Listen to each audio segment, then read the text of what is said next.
This is the Leica 28mm Summicron, one of my most used lenses over the past few years. I've taken well over, 20,000 photos at least on this thing, and realized recently that I've never done a dedicated video on it. So today we're gonna check this out and figure out if it is worth even close to the over $5,000 price tag. Now, absolutely nothing that I'm talking about in this video was provided for me for free. I bought the 28mm Summicron with my own money, as well as this Leica M10. But if you are interested in purchasing this lens, you can check it out in some of the links below. And if you're interested in the ways that I have processed the photos that you're gonna see in this video as well, my presets and the LUTs as well can be found in the description down below. So as I mentioned, this small little lens costs over $5,000 if you bought it brand new. I definitely did not buy it brand new, but it is by far the most expensive lens that I've ever purchased. So obviously, with that being said, even as it's been one of my most used lenses, spending thousands and thousands and thousands of dollars over a possible alternative needs to justify the price. First of all, this is obviously going to be Leica quality. It's made in Germany. It is made to last, and it is made to the highest specifications of basically any lens that I really have used. I believe that it only weighs about 257 grams, so incredibly small and lightweight. When you stick this on a Leica M, you are not going to have a lot of front heaviness. You're not going to have the camera fall down a little bit. I do have a base plate on this camera, so a little bit more stability, but you definitely aren't going to be running into any issues of the camera falling over.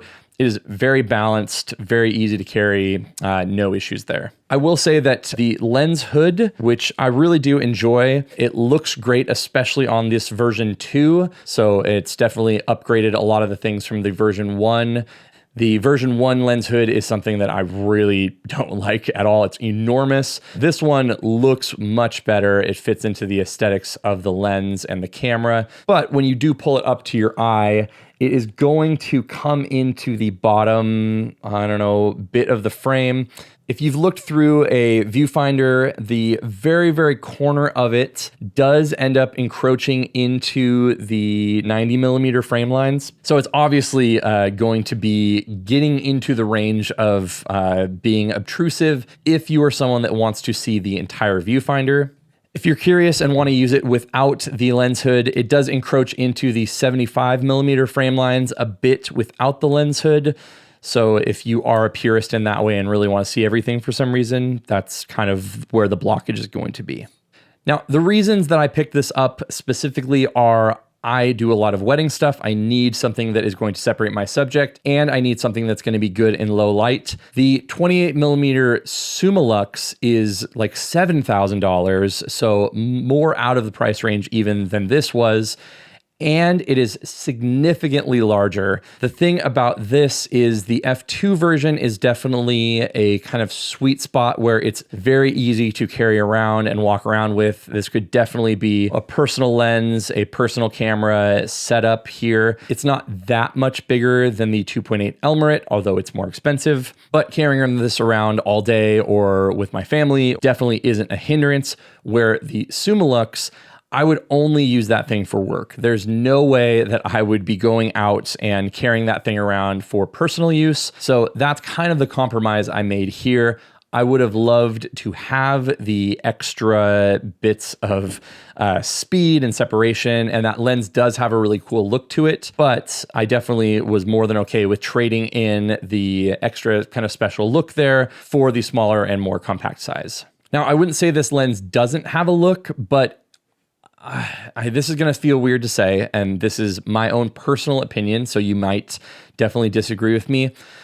But this lens isn't in the category of a special lens for me. It does a fantastic job of doing what I need it to do, though. So while this doesn't have like incredible character, it's not something that I don't think could be replicated elsewhere. I do think that it is a lens that I can rely on. I'm not going to be worried about aberrations. I'm not going to be worried about sharpness. I'm not going to be worried about anything when when using this lens because it is an absolute workhorse for me. I can shoot landscapes, I can shoot portraits, I can shoot all of that kind of stuff, and it has a very, very good look to it. I think where this lens ends up being is something, for me at least, that again is a workhorse lens, but it doesn't have something kind of special like even the 50 Summilux does for me. But since I'm pairing this with the 50 Summilux, I don't need it necessarily to be another kind of like wow lens. I don't need it to have a lot of character. I kind of want it to be not necessarily sterile, but something that I can rely on to be consistent and to give me an image that I guess just know what I'm going to get out of this. I think the rendering on it is really, really good. There's nothing in like the bokeh or the out of focus elements that is an issue. It's not swirly at all. It's not distracting, but it's also just not like special in that way. There are a few lenses and a few cameras and things that I consider to have a special look to them. This doesn't necessarily have that. I wouldn't even say it necessarily has it. I don't feel that connection to this lens like I do in some other things. But again, that doesn't necessarily mean it's a bad lens by any means. But I will say that because of that, it makes it slightly harder to, I guess, justify such a large price tag for a lens like this.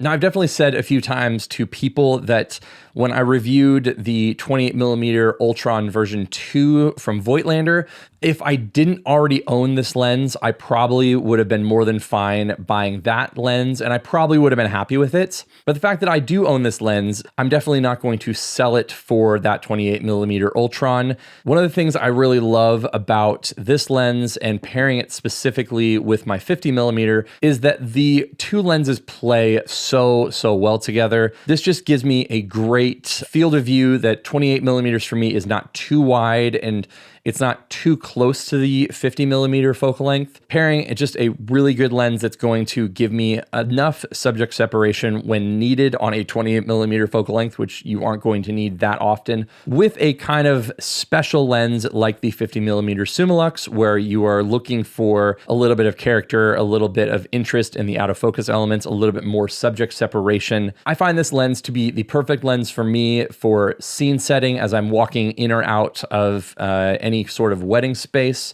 I use it for wider portraits. It is the widest focal length that I will use on family portraits and things like that. I also find this lens does really well in closer environments when I'm getting a little bit closer to my subject to get an interesting feel. It captures movement really well. I think that the buzzword of cinematic is definitely out there and annoying to me. I get it. But this does have a more kind of cinematic feel to me than a 35 or even a 24mm. There's just something about this focal length that feels really, really natural. And it feels wide, but not too wide, if that makes sense. It just feels just kind of right. It's like the Goldilocks pairing to a 50mm, which is why this works so well with my 50 Summilux. So is this lens worth it? For me, it was because it is such a workhorse for me. It was the second most used lens that I've used in the past few years. And again, the size, the weight, the consistency, the quality, all of that stuff just makes this to be a lens that I don't regret buying in the slightest, despite its enormous price tag. Knowing that I'm going to get consistent color rendition, consistent look and feel to my other Leica lens, it's one of those things where, for me, it was worth purchasing my two mainstay lenses to be within that system, and then other lenses outside of that, whether it's wider or tighter, I'm totally fine with those being Voigtlander and Zeiss and all that kind of stuff. I just decided that this specifically was going to be the lens that I was going to pair with that 50, and I've definitely not regretted it. So while the look and feel of this isn't necessarily otherworldly, it's not going to be like shocking to anybody. I think depending on your use case, and I think for most people's use case, this 28mm is kind of the perfect lens for everybody. It gives you fast enough aperture at f2 to separate a subject, gives you enough light in low light situations, especially at a 28mm focal length where you can slow your shutter speed down a little bit. It is light enough that it's easy to carry all day and you're not going to be annoyed that you carried a giant lens like the 28mm Summilux. And so as far as 28mm lenses go, this really is the Goldilocks, for me at least. It gives me everything I want in a small enough package that makes it worthwhile. It's, again, not the cheapest lens in the world, but if, like me, you're using it as one of your very, very main lenses, I think that spending the extra money to buy the actual, first party version would definitely be worthwhile, especially because lenses like this hold their value.